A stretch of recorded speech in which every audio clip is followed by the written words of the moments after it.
Saudi हुकूमत ने हर मुश्किल में पाकिस्तान का साथ दिया और पाकिस्तानियों की मदद की है।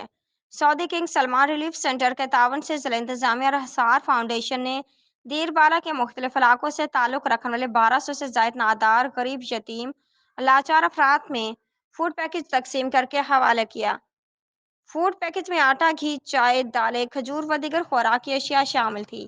मीडिया से गुफ्तगू करते हुए किंग सलमान रिलीफ सेंटर के नुमाइंदों ने कहा कि सऊदी अरब हुकूमत किंग सलमान रिलीफ सेंटर के ताउन से पाकिस्तान में सैलाब से मुतासरा इलाकों में अब तक हज़ारों अफराद में फूड पैकेज के अलावा विंटर पैकेज भी तकसीम किए जा चुके हैं।